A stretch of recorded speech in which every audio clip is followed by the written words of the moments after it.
maybe we'll make a start and I'll kind of introduce the call and then I'll hand it over to Stefan, who's going to kind of lead the call and run us through the agenda that we want to kind of discuss here. The main purpose of this call is really to discuss the importance of stablecoins and kind of run through fairly high level, like the differences between different types of stablecoins, whether they're centralized stablecoins, decentralized stablecoins, and the different types of decentralized stablecoins. And then we're going to touch on Virtue and kind of run through some of the finer details as to how Virtue is going to run and work. And then if we have some time at the end, we'll give you like a status update on where we are with Virtue and why we're excited to launch it on Shimmer EVM. So maybe just to start off, I'll introduce myself as well. For those that don't know me, I'm Cappy, otherwise known as Rob Dakin. Previously worked in traditional finance for roughly 15 years within the private equity space.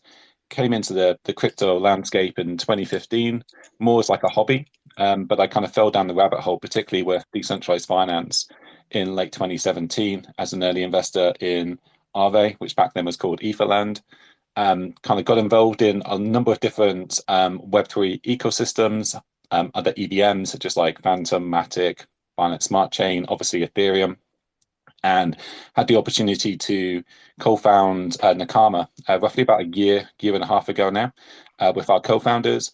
And we're specifically aiming at the Shimmer EVM ecosystem right now. We've developed a number of applications. Some of them are currently on testnet. Virtue should be on testnet over the next month, we anticipate. That's kind of like a brief background of myself and my experience. Maybe Daniel, you want to give a brief introduction? I know you've been within the IOTA community like myself since 2017. Sure. Yeah. I'm a software engineer, and I have been exploring the crypto ecosystem for 10 years now. On 2017, I discovered IOTA. I really liked the whole approach they had, the DAG-based that data structure. And I started studying the technology, and slowly we started developing some things on top of this DLT. These first projects were related to connecting IoT devices to the Tangle. I think Mark Schmidt is here, and he's he's responsible for some of these projects. So yeah, we had XDK to MAM basically to connect a Bosch sensors node to the Tangle, and then we have IoT to Tangle, in which we provided more open source to connect different boards to the Tangle. But at that point, we still were like very focused on IoT. And as IOTA and Shimmer transitioned to the EVM and the world of smart contracts, we started studying that as well. Started working on some Web3 applications on the very early release of the IOTA smart contracts protocol. We did some coding with WASM, Solidity, and then I met Rob, and we ended up co-founding Nakama Labs. Right now, I am a CTO at Nakama Labs, and I'm coordinating a team of I think around 20 members. I'm really excited for being here today and addressing this very, very interesting topic, which is stablecoins. Awesome. Thanks, Daniel. And Stefan, do you want to give a brief introduction as well? Yeah, sure. Happy to do so. Thanks, Rob. Yeah, my name is Stefan. I worked as a global manager for online communications for more than 8 years, based in Germany. And at the end of 2017, I, as many of us, fell into the rabbit hole, started researching Web3 and blockchain and, especially the AGs, and discovered IOTA. And then at the end of last year, I left Web2 for Web3. And basically in July this year, I joined Nakama. And alongside Gabby and Rob, I'm responsible for marketing and communications. And yeah, I'm also today's host for this session. And actually, we have decided for a very special format for today's call. So yeah, my role is pretty straightforward for this call. I'm asking questions, and then we have our experts, namely Kathy and Daniel, who will be then responding. And our intention is to break down the complexity into kind of easily digestible chunks, because we know it can be kind of complicated, and especially since DeFi is pretty new to the Shimmer and IOTA ecosystem, we really want to be not too there won't be any technical deep dives today. It's rather the basics, and of course some specifics, of course, especially regarding Virtue. And also feel free to raise any questions that you have. So you might want to check the Virtue Twitter bio. There is a link to the Discord, so you can jump there. We already have a lot of questions prepared for this session, so it might be that we cannot answer all of them, but we will definitely do a follow-up. So make sure to check that and raise your questions in there. And otherwise, I would say, Rob, Daniel, if you're fine, we can directly get started and jump into our Q&A session. Yeah, sure, sounds good. Thanks, Stefan. All right. Yeah, so first question, it's a general one to get started. So maybe you can tell our audience and let them know, how do stablecoins serve as a foundational element in establishing a robust Web3 ecosystem? Yeah, I'll pick this one up. So some of these may seem really obvious, but we'll cover them anyway. So one of the first use cases of stablecoins is around risk management. So let's take an example here. Let's say that you hold a lot of Bitcoin or a volatile crypto asset, and you want to kind of hedge that volatility of that asset. You could, sell some of those volatile assets for stablecoins, which should be pegging to the US dollar value, and therefore you have more of a hedge. So if the price of those volatile assets go down, they won't go, your portfolio value won't go down as extreme. Obviously, the downside of doing that as well is that with volatile assets, if they're going up in value, you won't experience as much of the upside volatility either. But that's one way you can manage the risk of your portfolio, and you can hedge against some of that volatility, which within crypto in comparison to traditional assets. Crypto, as we all know, is highly volatile. So stablecoins are very well used in that regard. The next use case for stablecoins is that if we didn't have crypto stablecoins within this ecosystem, either Web3 or within the centralized ecosystem, we'd have to be using fiat on-off ramps to hedge against the exposure that we have in crypto. And I'm sure most of you have used fiat on-off ramps. They can be very expensive. They can be time consuming, require you to complete a lot of complex due diligence. And they also have, there's also that kind of requirement or that risk that potentially your traditional finance bank raise questions or freeze your account. So there's kind of a requirement to have a crypto-friendly bank account or be living in a crypto-friendly jurisdiction. The next use case is liquidity. Stablecoins provide a huge amount of liquidity across the market, both across centralized exchanges, but also decentralized exchanges.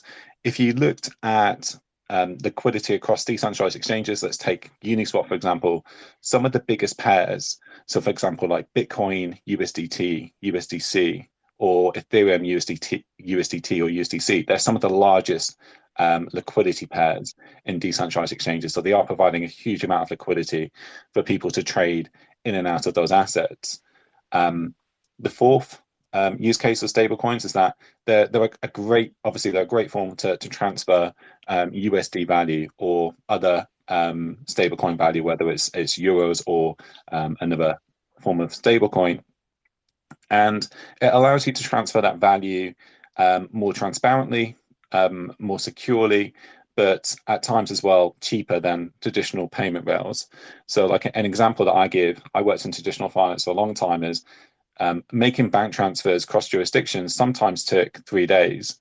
sometimes didn't get to their intended target, and we had to follow up and chase intermediaries, and it was very time consuming, but also like it wasn't like inexpensive either. Like typically we're paying sort of $30-50 per transfer, which when you're making hundreds of transfers, it does get very expensive. Plus there's the time consuming cost of administration and accounting as well to transfer that value.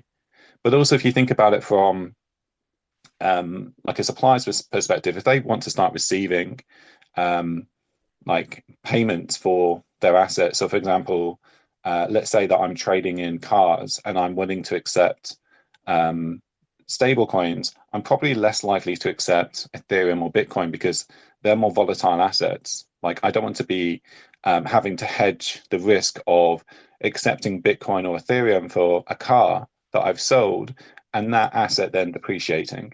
So having stable coins to transfer value is extremely valuable and a great use case. And then lastly, this one's a bit more complex, but it's a great base for various financial instruments and derivatives within the DeFi space. So for more sophisticated trading strategies or risk management tools, having stable coins as a base asset is a really good tool. An example that I could use is like a decentralized futures exchange could use a stable coin and oracles to create betting markets against a range of assets from traditional stocks to crypto and provide a huge amount of leverage. That's only possible through stable coins. So yeah, there's many different use cases for stable coins. And they're just a few examples. They're the more prominent ones. Right. Yeah. Thanks, Rob. I think that really proves that stablecoins serve multiple purposes, and I mean, often users just think about the risk management, but it's really a lot more than that. And yeah, thanks for providing this concise overview. Let me directly continue with my second question. So after understanding the basics of why we need stablecoins for a thriving Web3 ecosystem, maybe you could elaborate on the key difference between the two models that we have, the centralized stablecoins and the decentralized stablecoins. So what is that? What does that mean? Sure. Daniel, do you want to pick that up? Yeah, I can pick this one. So centralized stablecoins versus decentralized stablecoins is like these two different paradigms we have with centralized exchanges, decentralized exchanges. Basically, I think that we could think of this in terms of governance and control. If we are talking about USDT, USDC, and some of these centralized stable coins, then we sort of rely on an entity that is going to be in charge of issuing the coins, keeping a reserve. We also got to trust them.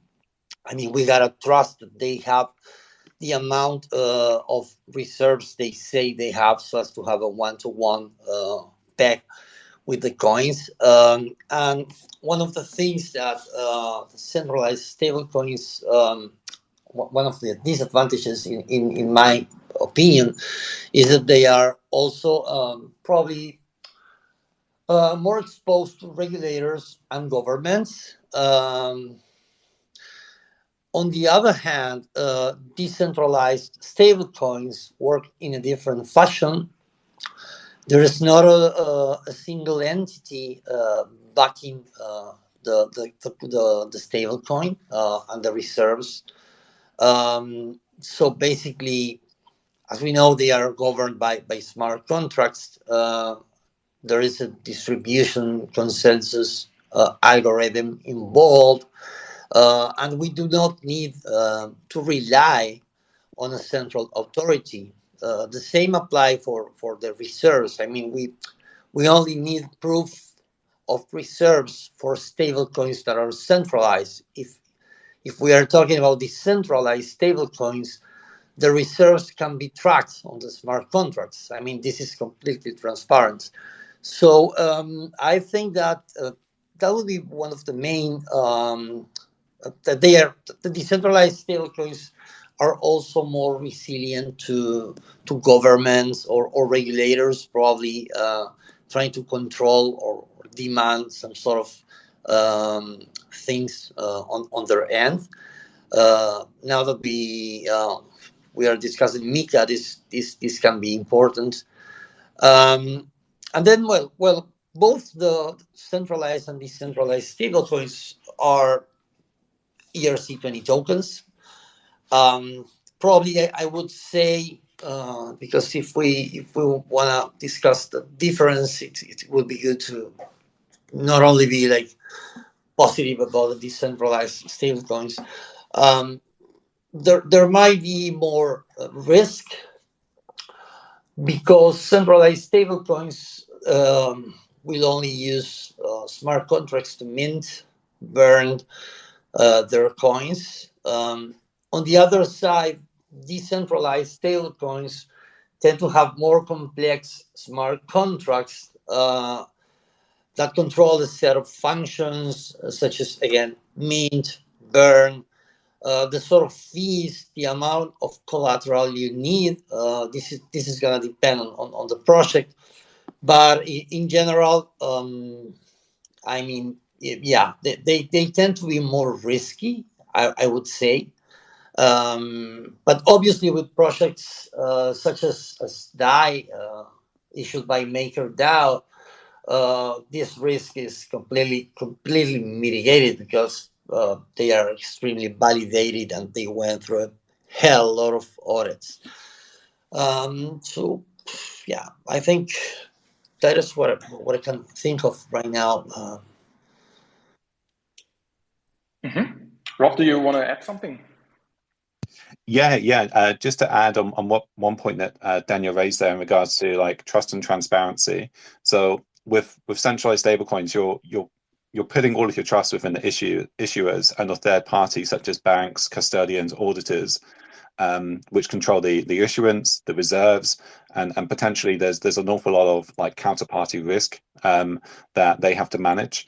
There's also risk as well of government intervention, and ultimately those centralized stablecoins have a lot of control over the underlying stablecoins that they mint. They have control to essentially freeze accounts if they're told to do so by a government authority, or they choose to do so themselves. So there is a huge amount of trust that you place on those stablecoin providers. There's also not a huge amount of transparency with them either. You are having to trust, auditors that are going in and auditing the reserves of the custodian banks or traditional finance assets that they have under their control. And I'm not saying that they're doing anything that's fraudulent, but you are having to trust that they aren't. You're not able to verify it yourself. Whereas within decentralized stablecoins, they have a distinct advantage because that trust and transparency is it can be verified on chain, on the blockchain, and so you can verify yourself about the issuance, the supply, the collateralization, and the reserves of the stablecoin, which reduces the risk of any fraudulent activities, and you can get that information in real time. Whereas with like the traditional stablecoin model, you're having to wait for these reports to come out, which could be reports every quarter from an auditor. And one thing I would be doing is, if you're using these centralized stablecoins, is to really have a look at that risk and check to see like who is auditing these reserves and are they reputable. And when it comes to proof of reserves, we are having to rely on third parties for these stable coins. So it's a big risk, I think, within the market. I think as we progress within decentralized finance, I do anticipate that more of the stable coins will shift from like the centralized model to the decentralized model. Yes, there's like additional risks that need to be managed in regards to smart contracts, but when it comes to the advantages, I think there's a huge amount of advantages to moving to a more decentralized model. Right now, the model of decentralized stablecoins represents roughly about 5% of the stablecoin market, which is still billions of dollars. It's, I think, close to like $6-7 billion for decentralized stablecoins in comparison to centralized stablecoins, which is well over 100 billion. I think the decentralized stablecoin market will increase because there's going to be a lot more regulatory action on these centralized stablecoins in the future. That there's regulations coming out in regards to like MiCA. There'll be US regulations. There'll be more increased regulations, I'm sure, with MiCA, with stablecoins in mind in the future as well. And I think that's going to drive a lot more activity onto decentralized stablecoins. Daniel, I'm not sure if you had anything else that you wanted to cover there. No, I just wanted to say that we often find ourselves or friends saying, if USDT goes down, then we will face a crisis like we never faced before. And to me, this is something. I mean, this is part of the reasons why we got to transition to a truly decentralized model. I mean, we do not realize many times because we are sure that these guys have the backing for what they say they have, and we have some bank run issues, and they were always able to recover.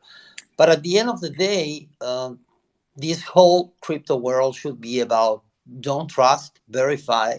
And with these guys, we are actually trusting. I mean, we are trusting them that they have what they say they have. And if by any chances they don't at any point, the damage they could cause to the whole ecosystem would be huge, especially if it is one of these with the larger market caps, such as USDT. So yeah, that's all I want to add, because I see that many people when there is an event and for some reason there is a small depegment or depeg, people start like thinking, oh, what happens if, I don't know, Tether goes down? Well, like, it would be the impact would be massive, and part of this transition to decentralized structures, it's connected to mitigate the risk, if you will. I mean, at least you can see what is going on. You don't have to trust. So again, it's about trust. It's about verifying instead of trusting, and this is what the decentralized stablecoins provide us, and in general the decentralized applications and the decentralization of things, in which everything is on chain, so you can see what is going on. Yeah, That's it. 100%.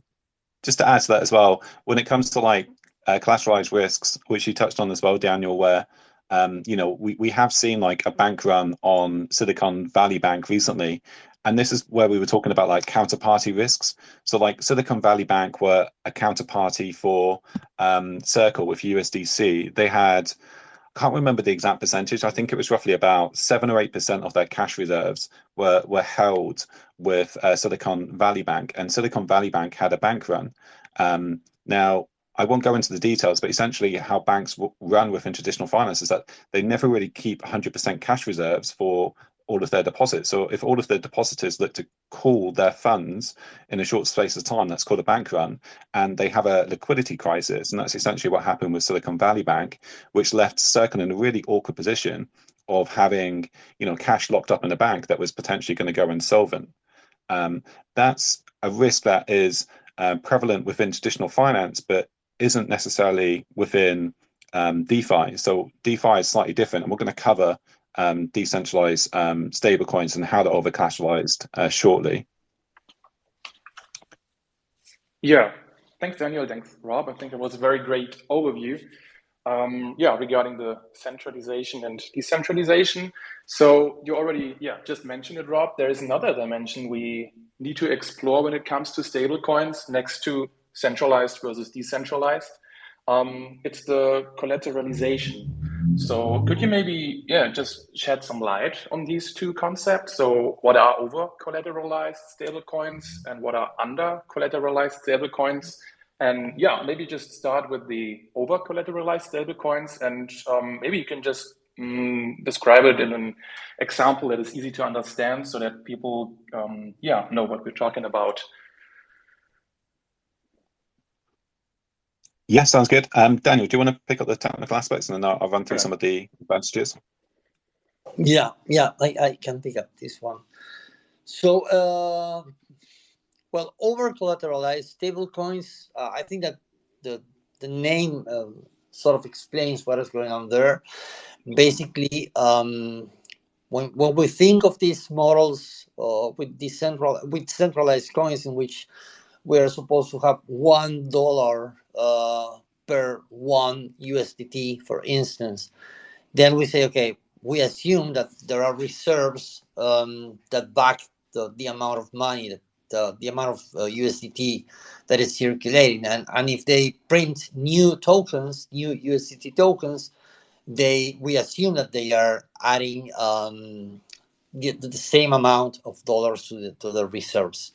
Now, when we come to the ground of decentralized stablecoins, over collateralized stablecoins basically do not have dollars as a collateral. I mean, we don't have these reserves in which we're going to find $1 per one USDT, always taking Tether as example. What they usually have is a crypto, and because cryptos are volatile, and we know this, what they do is they say, okay, I'm gonna be printing, I'm gonna be just, let's say, $1 million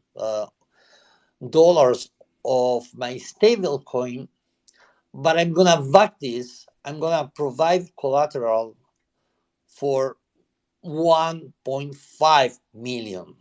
So basically, I have enough money backing my million of stable coins, and I also have margin in case the collateral I'm using goes down in value. I mean, it should be a very drastic price decrease in order for me to say, okay, now I no longer have my stable coins over collateralized. So I think the question was about over collateralized stable coins, Stefan. Yeah, correct. Like giving maybe a brief example. Yeah.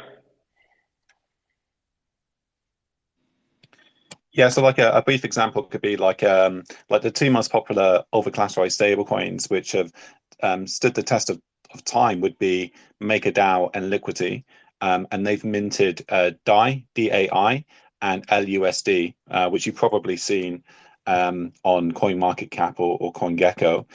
They've minted in their time tens of billions of dollars of stablecoins. They've reduced in supply during the bear market. But they're still very popular DeFi stablecoins and are very well pegged against the US dollar. Right. Yeah. Thanks.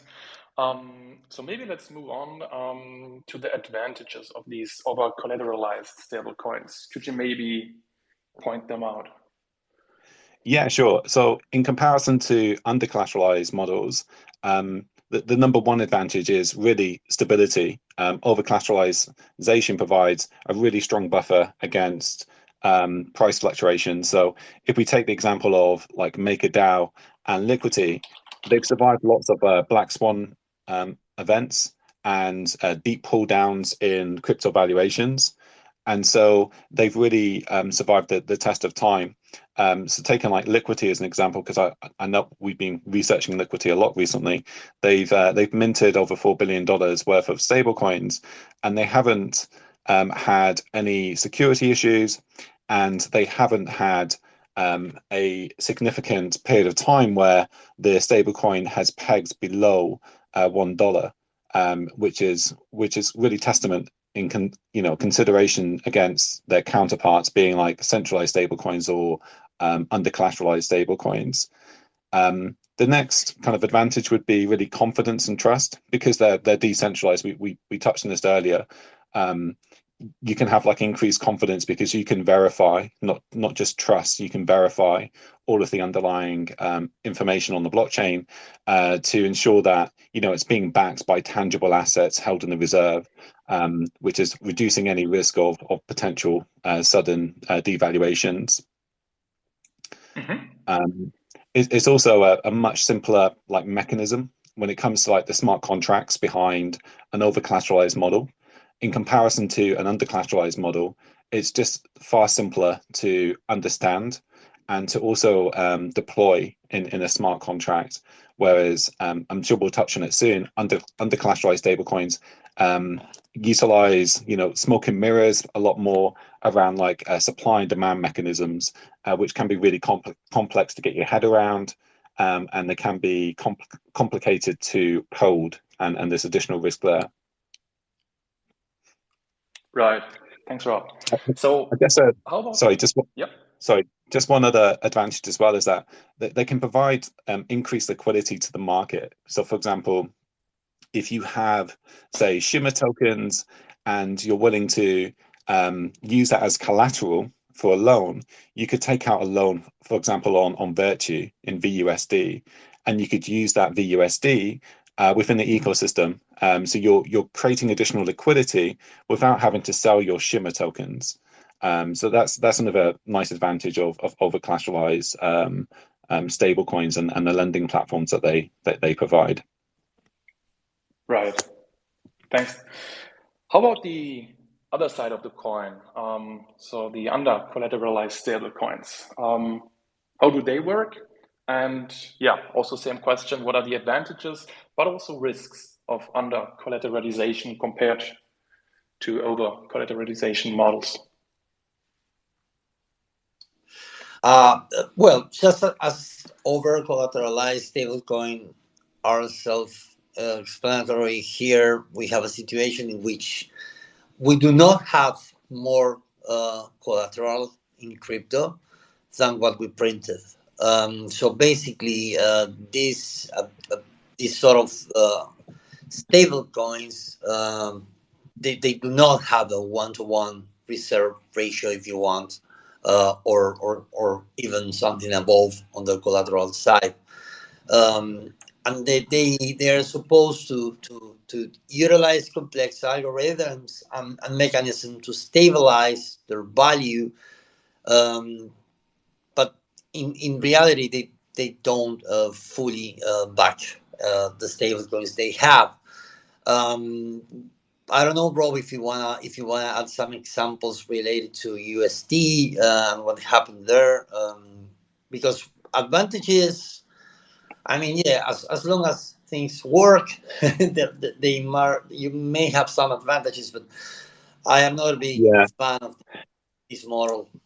No, I've not been a great fan of them either. They've been fun to gamble against during like bull markets, but yeah, I mean, basically they rely on a huge amount of faith typically, and typically during the bull market they can sustain that faith, and they mostly rely on like complex supply and demand and like minting and burning functions, like Luna and UST or Ampleforth could be a couple of examples, but they're really like complex, like Ponzi-nomic tokenomics typically, and I've tried to like steer clear of them. I mean, it's a bit like going to the casino. If people want to like dabble in those stable coins, I'd almost treat it like going to the casino. Like for example, when I go to the casino, I'll take like 50 pounds with me, and I almost consider it lost. And if I make some money by the end of the night, I cash it in, and I consider it gambling.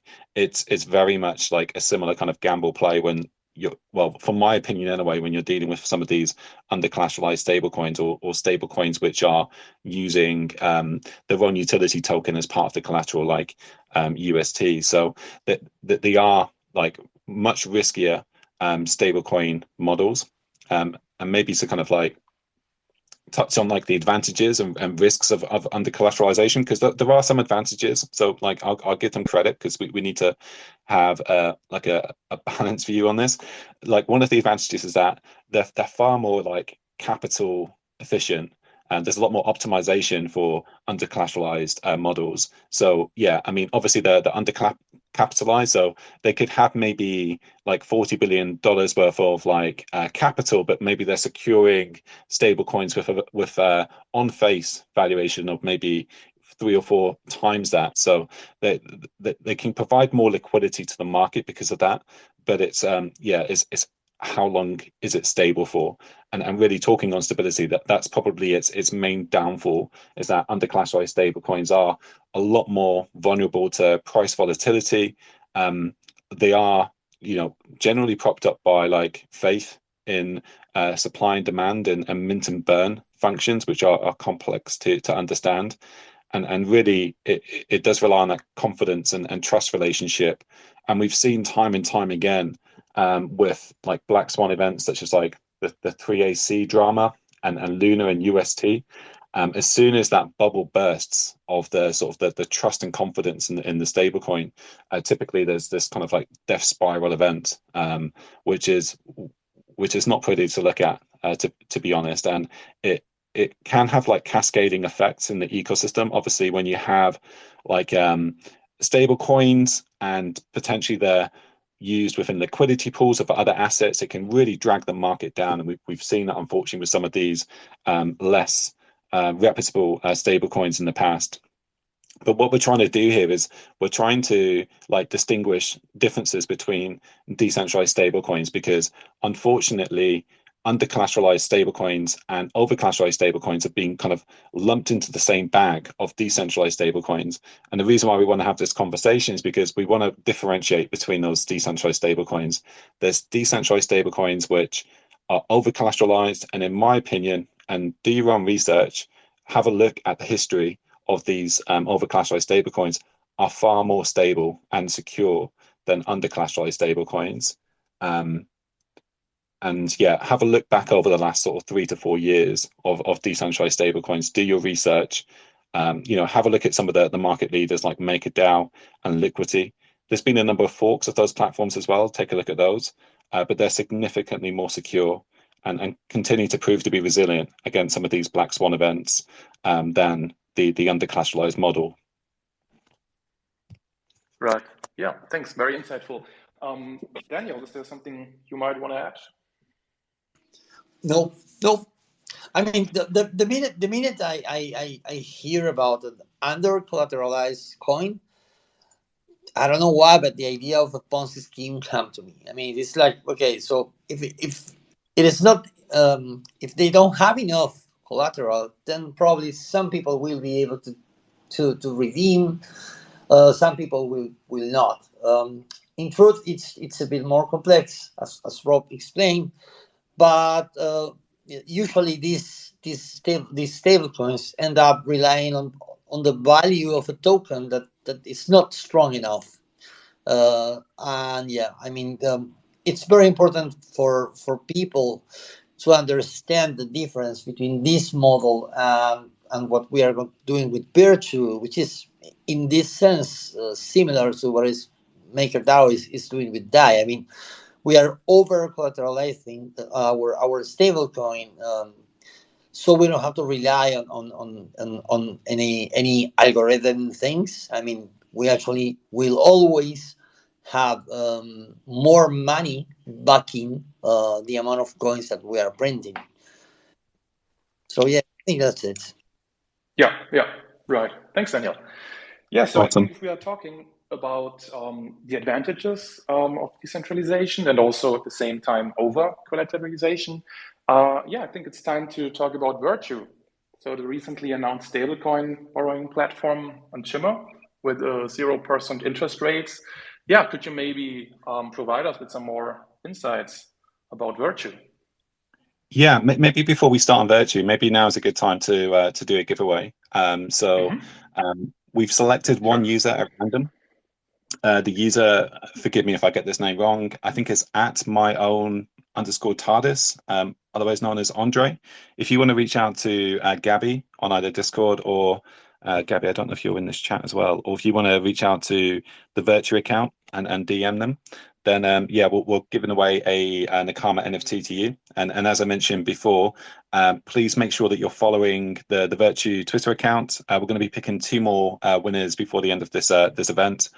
essentially, the Nakama NFTs are going to have utility for every project that we launch, and we're working on a number of different projects.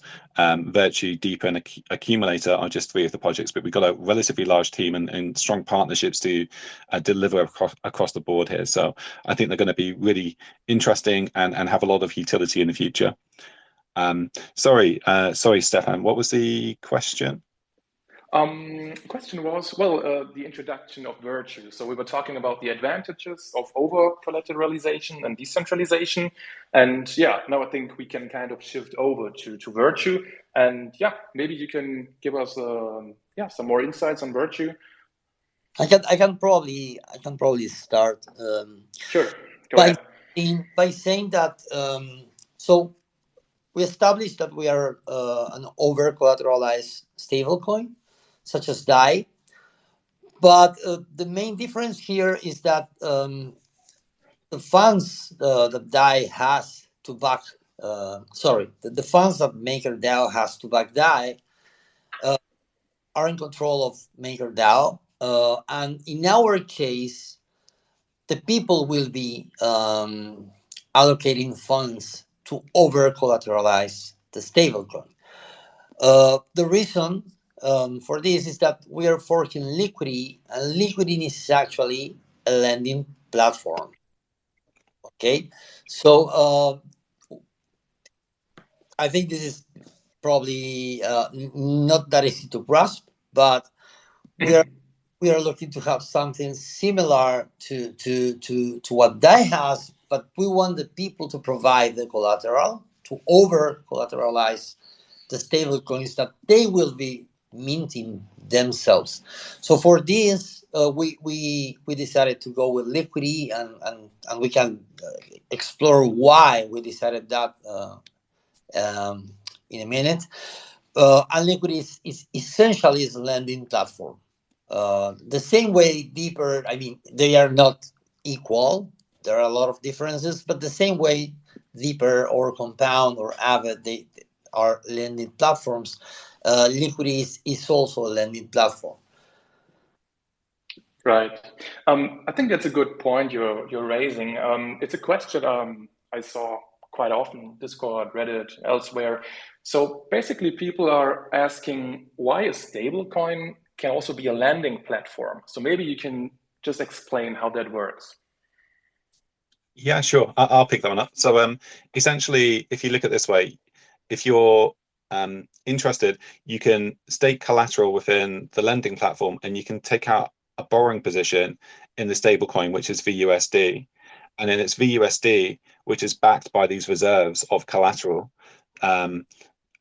which the lending platform then can generate fees, and the fees are then shared with the utility token. So it's at first a lending platform.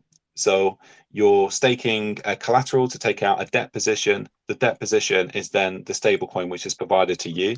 That gives you liquidity to use that stable coin in the ecosystem and the market as you choose. And then if someone receives that stable coin, but they haven't used the lending platform, they have the option to redeem that stable coin against the collateral, which is one of the strong pegging mechanisms to ensure that stable coin pegs to at least $1. Mm-hmm. Thanks, Rob. Daniel, you mentioned that Liquidity was selected for the fork. I mean, there is a great variety of different protocols out there. Maybe you can let our audience know why exactly did we decide to fork Liquidity? Sure. We really like Liquidity. It's pretty simple and straightforward, but at the same time, it's pretty solid and robust. And it does exactly what we need to do. It's a very battle tested platform. I just wanna give you an example of one of the things that make Liquidity great. So Liquidity was released on, I think it was April 2021, and around a month after the release, there was the Ether has had a dump of around 50%, right? And we got to remember that Liquidity uses Ether as collateral. So basically, they were just releasing, and they have like this big impact on the collateral price. If we think of this is a lending platform, which means that people, it's going to be allocating collateral. In this case, the collateral was in Ether, to mint stablecoins. But if the collateral price goes down, they will have to add more collateral, or they will have to repay to avoid the liquidation, right? So I have some dates here. At the beginning of May 2021, Ether was around $3,000. And by the end of that, on the May 19, it was $2,000. So basically, it decreased its value a lot. Liquidity was fairly new. I mean, probably 1 month old, and it was already working, and it managed to maintain the peg extremely well, even better than DAI. I think that when at the most critical point, the token depegged to 97 or 98 cents, and then if you take a look to the graph, it immediately repegged to $1. So I think this is a I mean, there are a series of things we like about Liquidity. The first thing is that the minimum collateral ratio that it has is really low. It's also very risky, but if you want to do it, you can do it. It's 110%. So basically, if you want to print 100 USD, all you need is 110 USDs in collateral. In our case, that will be Wrap Shimmer. So this minimum collateral ratio is a good thing because it's pretty efficient. One of the other reasons that we took into consideration was that the way this protocol liquidates the positions that are unhealthy is through a built-in mechanism. It's called a stability pool, and it's extremely efficient. But it also allows people to take part on this pool and get profit as liquidations are issued. So unlike some other protocols that require like external bots to scan the accounts that are like unhealthy and perform the liquidations, here we have a built-in mechanism that is extremely efficient, which obviously helps us a lot to take care of the protocol health. It has been audited by Trial of Bids and CoinSpect. I would say it has a lot of validation. Yeah, I think around 3 years and over 4 billion of stables deployed. That's a lot of stables deployed. And it also has an extensive risk analysis completed. That's available actually it's done by Gauntlet. It's very good. So yeah, I mean when we have to decide which platform we would use for Virtu, to be honest, it was not like us thinking of, okay, it's gonna be this one or this. I mean, we always knew that this one was the way to go. I don't know, Rob, Yeah. if you want to add something. Yeah, just to add as well, like when you look at like liquidity forks, if anyone's familiar with DeFi Llama, it's a website that tracks like DeFi metrics, so you can analyze some of the like on-chain data using DeFi Llama, but it tracks a huge number of DeFi protocols, and it looks at like a number of different forks. But if you look at like the most popular forks on the market, Liquidity is one of the top forked protocols, and it is because it's one of the most secure DeFi protocols. It provides a huge amount of liquidity across the ecosystem. And we're looking at forking Liquidity, but also allowing for some really unique opportunities by deploying it onto Shimmer EVM as well. I'm not sure we'll touch on them in too much detail today, but one of the really exciting features that I'm looking forward to is essentially we can mint the stablecoin onto Shimmer EVM, but then we'll have the capability of wrapping that into a layer one asset. So we'll be able to wrap the stablecoin onto Shimmer layer one. And for those that are familiar with Shimmer layer one, it allows for assets to be minted with a Shimmer deposit fee, which is refundable. So essentially, it's free to mint, and then it's also feeless to transfer the asset. So for the first time, we'll be able to mint a stablecoin onto Shimmer layer one and allow that stablecoin to feelessly transfer across that network, which will be the first time that it will be able to be done on a decentralized DLT. So super excited to bring that to the market. Yeah, thanks, Rob. Let me see what else I got on my list. Yeah, I think when it comes down to guaranteeing the stability of the platform in terms of liquidations, yeah, we're talking about the stability pool. You already mentioned that. And I think it's really crucial to explain our audience what this stability pool actually does and how it works. So yeah, maybe just tell us a little bit more on that. I can take one. Yeah, sure. Sorry, go ahead. I will try not to be too technical, but we can think about the stability pool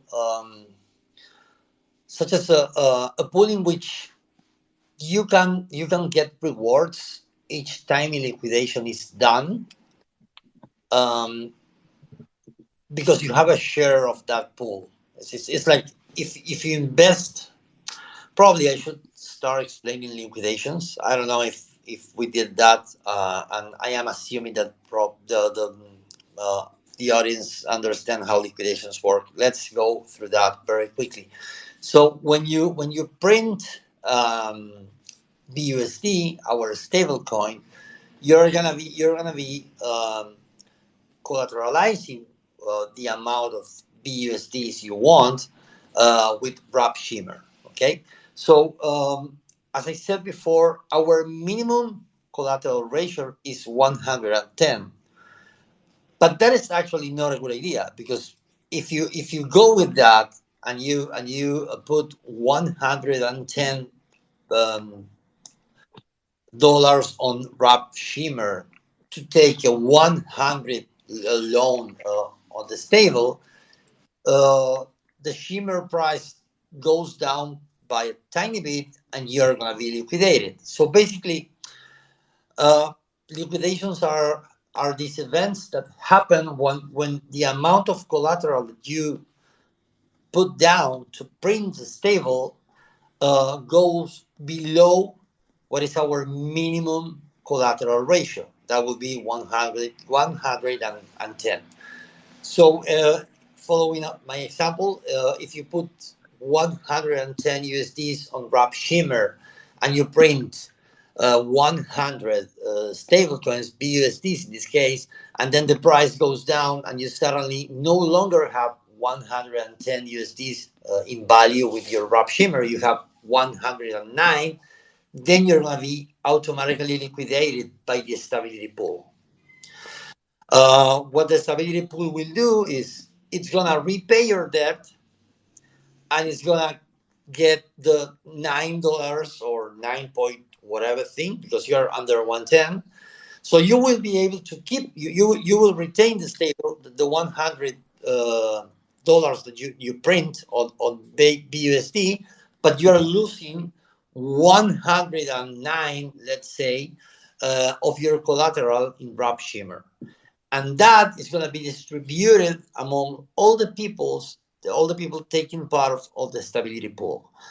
The reason why I say the stability pool is a built-in mechanism and it's really, really solid, and also it's a very neat feature, is that usually people that is not that tech savvy, they are not able to make profits from liquidations on lending platforms, because you gotta set up a bot, you gotta fund the bot. That bot is gonna be scanning the accounts that are unhealthy, and it's gonna be doing liquidations. And sometimes, even if you do all that, you are not gonna make a lot of profit. It's gonna depend on how much you spend on gas fees and that stuff. Here it's very easy. I mean, when you mint your stable coins, you can decide to lock your stable coins on the stability pool. When you do that, you then get a share of the pool that is related to the amount of stable that you locked. And only by locking your stable there, you are already getting rewards for each time a position is liquidated, but you're also gaining our Beer2 token, which is our utility token that you can also stake. Probably I can explain that later if we have time. So the idea of the stability pool and the reason why it's so efficient is that everyone can put a tiny amount of stable there. The pool will be very liquid because it no longer depends on one or two people uh, having liquidity available so as to liquidate positions. Now we allow people to take part of this, and of course we reward them, so it's more liquid. And the minute your position is under collateralized, it's gonna be automatically liquidated. In this sense, the protocol is extremely efficient. And if you are part of the stability pool, and that's very straightforward. In fact, when you mint in our platform, you have an option in which you can automatically send the stable coins to the stability pool, or I don't know, 50% of what you mint to the stability pool, because probably you want to use the other 50% of the stable, I don't know, to invest on a pool or whatnot. I think that answers the question, Stefan. Yeah. Rob, I think so. from your side? Just to add a couple of things, I think you explained it really well, but for me to try and like simplify that in like one sentence, the way that I'd look at the stability pool, it's almost like a community liquidation bot that anyone can join, and they can gain rewards in any liquidation profits, but also we're incentivizing people to join that community pool to help stabilize the platform. And traditionally, roughly around about 30% of the stable coins enter that stability pool because it's a very profitable strategy, because users are gaining liquidation fees, as well as they're gaining the utility token, which then can receive a share of the platform fees. One thing to bear in mind, though, is that as the pool is used for liquidation, so it starts off with 100% VUSD, but as liquidations come in, that VUSD gets swapped for Shimmer. So there's a few things that you need to bear in mind, and there's a few strategies that you could deploy when you enter that pool. You could either, as those liquidations come in, you're going to receive more Shimmer. So I think the example that you gave, Daniel, is let's say there's a liquidation of $110 or just under $110 worth of collateral being wrapped Shimmer. $100 of VUSD is essentially burned to repay the debt, and the Shimmer is then allocated to all of the users within that pool. Those users then have some exposure to Shimmer tokens. So with that Shimmer exposure, there's three different strategies that users could deploy. They could either hold the Shimmer because they anticipate that the value of Shimmer will go up, or they could convert the Shimmer into VUSD on a DEX, potentially deploy it back into the stability pool, and therefore they have like the equivalent of maybe another 10% VUSD in that stability pool, or they could use the shimmer as additional collateral within Virtue and deploy that into the stability pool as well. That's maybe a little bit too complex, to be honest, for this conversation, but I just wanted to bring it to people's attention, and we'll go through some of these strategies in a bit more detail in further calls to come. Right. But yeah, Yeah, we think definitely. Will do. yeah, we think it's one of the unique advantages of a liquidity fork is having what we believe is the most efficient liquidation model in a DeFi stablecoin platform. It doesn't rely upon DEXs to have a lot of liquidity, and it doesn't directly impact on price slippage of the collateral asset as well, because the liquidations aren't happening on a DEX; they're happening via the stability pool. So on the assumption that people aren't transferring, when they receive that shimmer in via the stability pool, on the assumption that they don't just go and sell that within the DEX, it's not having much price slippage. So I think it's a really interesting model that we're looking to adopt. Yeah, definitely. Thanks, Rob. Let's continue with the next question on our list. So when checking the website of Virtue, I can see a bold claim that says 0 interest loans at your fingertips. And I even checked on Reddit. So I found a nice thread in the IOTA subreddit. And yeah, the comments are kind of funny. So sounds too good to be true, makes no sense, seems like a scam. Maybe, I think we need to explain how 0% interest rate is possible, and to tell people that's actually possible and no scam. Probably I can take this one. Yeah.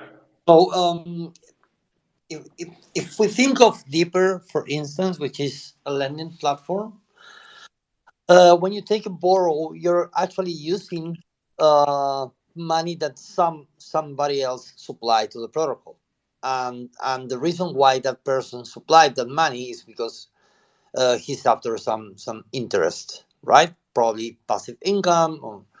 So because you have a supplier and you gotta incentivize that supplier, the guy borrowing on the other side will need to pay a rate, and it's gonna be higher than whatever the supplier is gonna be getting. I mean, otherwise the whole system does not work. Now, Liquidity and Virtue, we do not have lenders here, so we don't have to reward lenders, and therefore we don't need to have an interest on the borrows. What the system has is a one-time fee when you lend. That fee is typically 0.5% of whatever you are printing, but then we are not. I mean, the platform will not be charging you any interest, regardless of the time you maintain the loan. So if you are looking for a mean to have stablecoin as a loan for 5 years, and you don't want to accrue a hell lot of interest, then this is your platform, because you will not pay a penny as time goes by. You do have to pay this issuance fee one time when you mint the stables and you open your position, and that's it. That's all you have to pay. So, yep. I mean, the reason why we don't have interest is that we do not have to reward any lenders. There is not Right. anyone required, like bringing the tokens that people will borrow, because we're actually using our own token, and that's actually the reason why LUSD, the stable that Liquidity uses, was created. I mean, to avoid the interest. Right. Yeah, and yeah, cool. Just to add to that as well, some people are then concerned, is the platform going to generate enough fees just off that 0.5% or 50 basis point fee for taking out a loan? And the answer is yes. Typically, that would be a much higher fee than we would maybe be generating through Deeper. because on Deeper we're taking a percentage of the interest that is paid to the lenders of the liquidity, whereas for Virtue we'll be taking 0.5%, and from from issue of the stable coins and liquidity. And yeah, I mean, I don't want to make too many comparisons to liquidity, because like it would be unrealistic for me right now to think that we'll have the same success of liquidity, but if we get anywhere close to them, we'll be very happy with the amount of revenue that they have generated. But also to bear in mind that revenue isn't just Nakama's revenue. We'll be sharing that revenue across the Virtue utility token very handsomely. So yeah, I think it's going to be a really profitable DeFi platform. We're going to be starting off on Shimmer EVM because I think there's unique advantages to being on there, like we discussed earlier with the Shimmer Layer 1 wrapping of the stablecoin and being able to transfer value feelessly. Right. On a network in the future is super appealing to us, but we will look obviously to deploy the platform on other networks in the future, and look to grow the value of the platform across many different ecosystems. I think we can look to explore that in the future. Yeah, awesome. I just want to quickly add that this thing that Rob says is, to me, is very important. I mean, this fee is going to be spread among the users staking Virtu. So basically, if you part of the stability pool, you're gonna get rewards on Virtu on top of what we discussed previously, that you can get cheap Shimmer, and you have several strategies. But if you take that Virtu and you stake that Virtu, then you are earning these fees. I mean, these fees will be distributed among the stakers. So one of the very interesting things that Virtu has is that you will find a lot of incentives to participate on instances that keep the system healthy. And yeah, it's important to point that this fee is going to be distributed among the protocol users. Right. Yeah, thanks, Daniel, for the add-on. So I assume we have a lot of people in our audience that are really eager to test and use Virtue once we're live, once Shimmer EVM launches. So to bring it down to the point, like, what are the actual use cases for Virtue? Why should someone use it? Can you maybe tell? Yeah, I can pick that up, but perhaps before I do, we'll do one more giveaway because I think we just crossed the hour mark. So the second giveaway of this event goes to Wired Dutch at Wired Dutch, aka Dutch creator of Monkey. So if you want to reach out to Gabby through the official Virtue account or through Discord, she'll let you know how you can claim that Nakama NFT in the future. So congratulations. To answer your question, which is to summarize, like, what are the use cases of like Virtue and lending?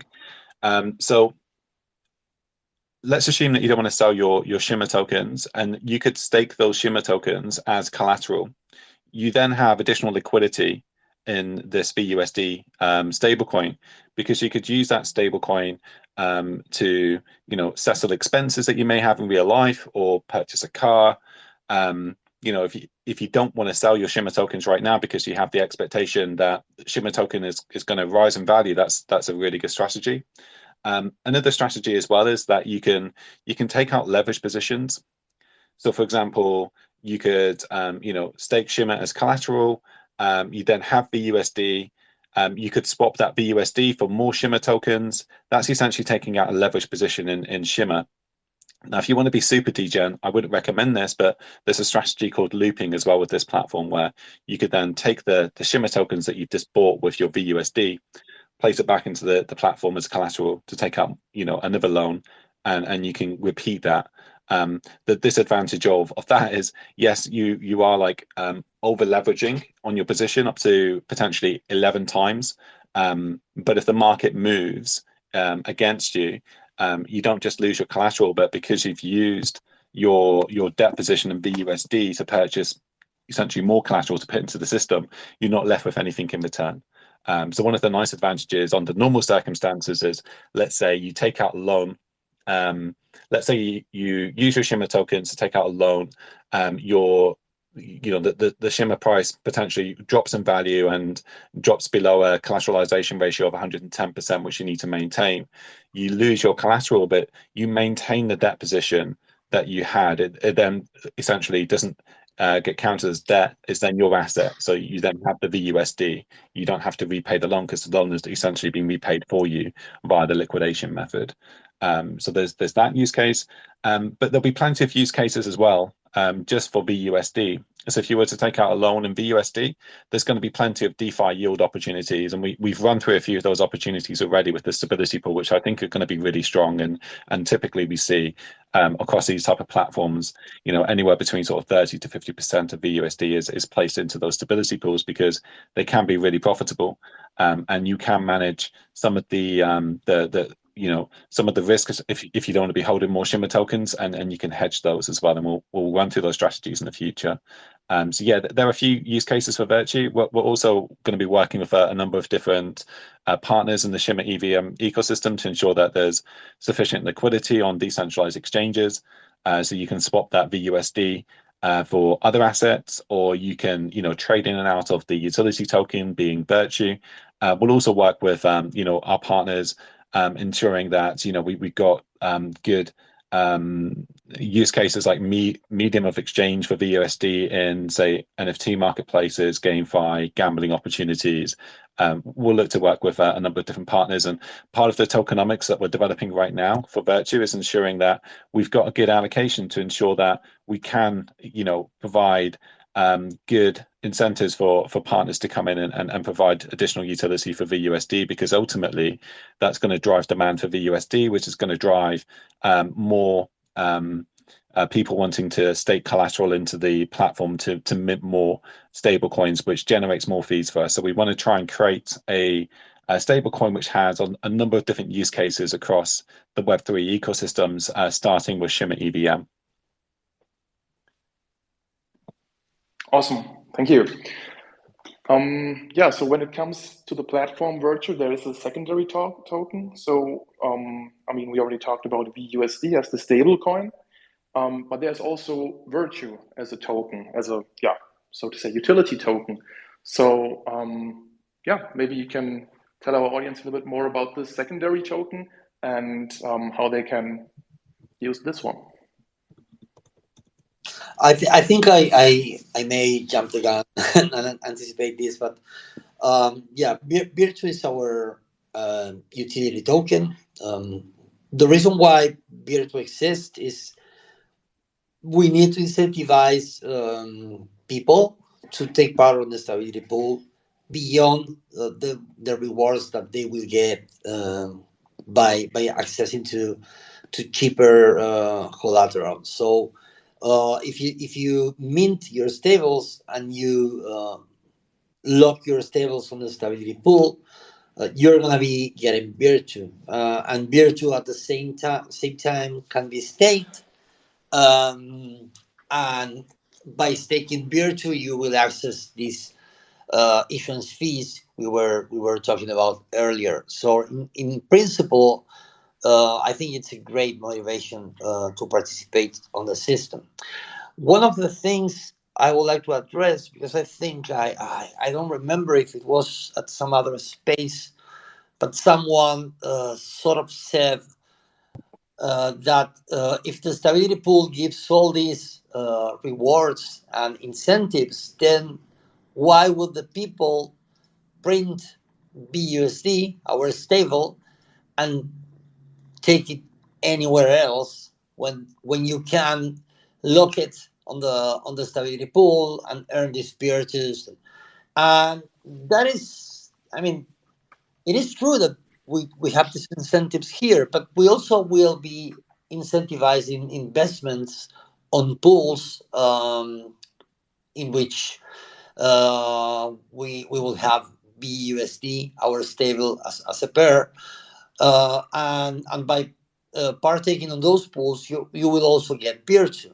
So, for instance, if you want to get Virtue but you don't want to expose yourself to the wrapped shimmer that you will be getting as reward on the liquidations, because you're part of the stability pool. This may be a good idea. I mean, just move your BUSD and invest it on a pool. I don't know. Let's call it a shimmer C or tangle swap pool. And you will be also getting some virtual tokens from that as well. So we will make sure to make these sort of movements competitive uh, in relation to what the stability pool offers. Why? Because if the stability pool is what offers the best profit with the stable coin that you mint, and everyone is locking the coins of the stability pool, we will not have any sort of circulation. And at the end of the day, what we want to have is a very solid and robust and liquid stable coin within the Shimmer ecosystem and the IO ecosystem eventually.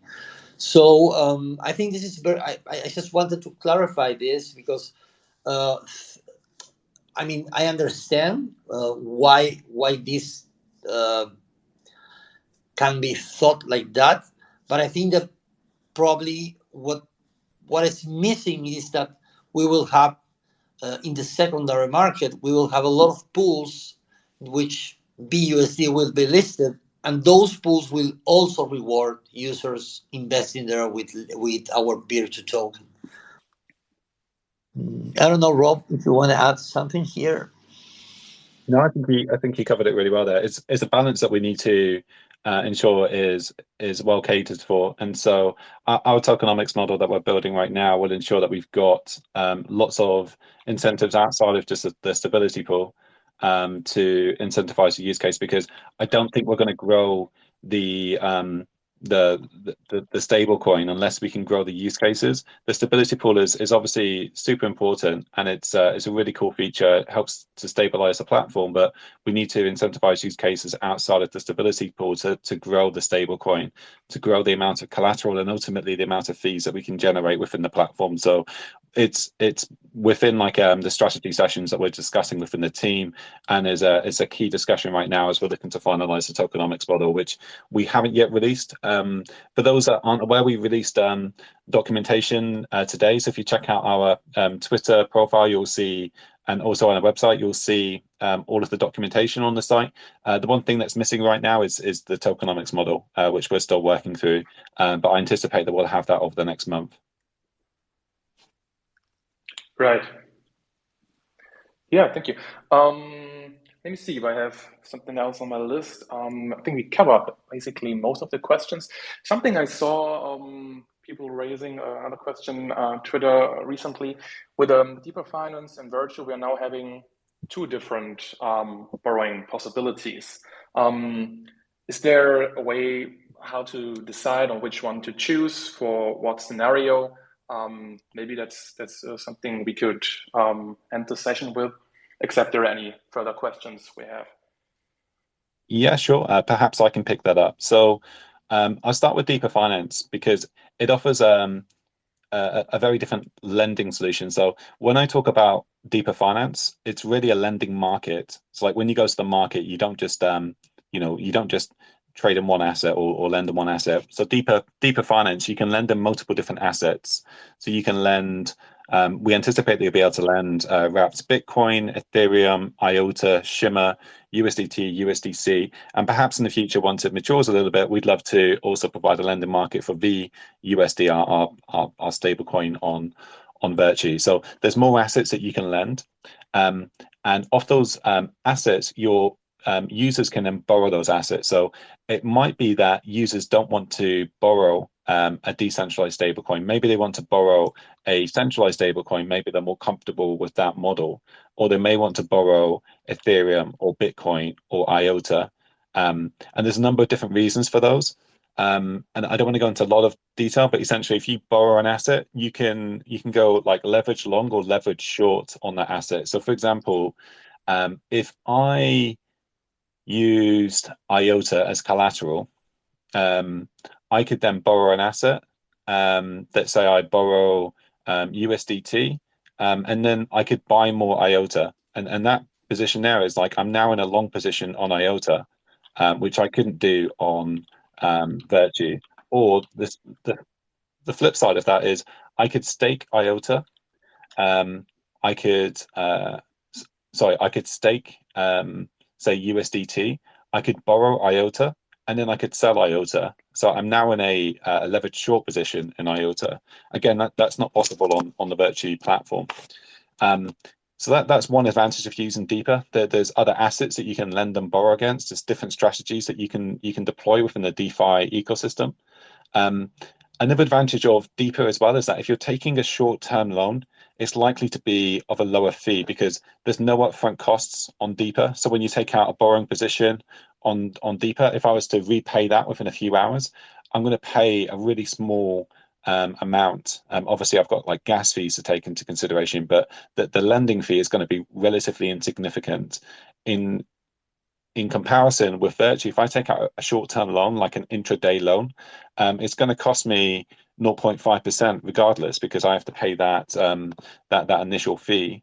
But then on the flip side, if I'm taking out a longer-term loan, it's likely, particularly if I need to take out a longer-term loan in stablecoins, it's likely that Virtue is going to be far less expensive. So, for example, if I wanted to borrow, say, USDT on Deeper, the average lending rate for stablecoins on sort of compound forks right now is about 4% per annum. So let's say I take out a loan for a year, it's going to cost me 4% on Deeper, for example, on average. The lending rates are variable, so bear that in mind. Whereas on Virtue, it's going to be 50 basis points, 0.5%, the majority of the time, and it's consistent. I'll know roughly how much it's going to cost me. Whereas on Deeper, the rate is going to be variable, so I'm going to be unsure how much I'm going to be paying. And if for any reason the demand for the asset that I'm borrowing increases, so does my borrowing rate that I have to pay as well. So there's a few things to consider. They're both like lending solutions, but they cater to different strategies and different parts of the market. And I think one thing that we probably could do is we could probably look to simplify this. Maybe we could have like an infographic or something like that we could put out on Twitter. Yeah, to kind of explain the key differences. I think that would be really useful. And we could work on that together, I think, Stefan. Absolutely. And probably also a Medium article. So I think that's really a question a lot of users have. And Perfect. I know you mentioned that we'll look to probably end the call. I think probably now's a good time. I know we've been on this for just over an hour and 20 minutes now. I just wanted to maybe just end with another giveaway. So the last giveaway of the event is at Bingo Bongo _ape. Great name. Bingo Bongo Ape. If you want to reach out to Gabby through the Virtue account or Discord, feel free to get in touch. If you're unsure, there's a link to the Discord in the Twitter bio. But yeah, any last thoughts, guys? No, I think it was a really great space. And yeah, as you already mentioned at the beginning, we are definitely looking forward to host such sessions more frequently, probably also using the Nakama main account. And also to the audience, let us know how you like the session. And we're looking forward to host a lot more sessions in the future and be more active, especially when we're approaching Shimmer EVM release. Really looking forward to it. Yeah, I guess just to give like a really quick update on where we are with Virtue and our deployment. So we've deployed an MVP on testnet. So it's a very basic UI UX that we're running on. But the smart contracts are running really efficiently. It's interacting really well with the Shimmer EVM testnet, which is important for us. We're finalizing the UI UX right now. We anticipate that we'll be able to launch it on testnet within the next month. So we'll be super excited to launch that for everyone involved.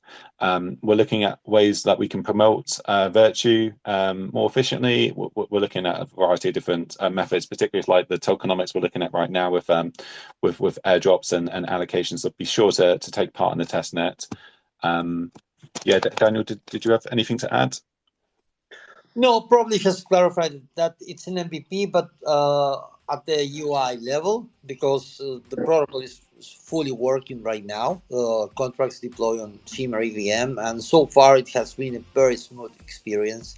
So we are extremely happy, and this is not only something related to this specific protocol. We have the same with Deeper, with the Genius Bounty. I mean, the Shimmer EVM seems to be working better and better, and we are really happy about it. And we are also trying to collaborate so we can find any remaining issues and bugs that I'm sure we will, and we can release and mainnet as soon as possible. But yeah, that's it. Thanks a lot to Right. everyone. Cool. This Thank was you. Yeah. my Thanks, first. everyone.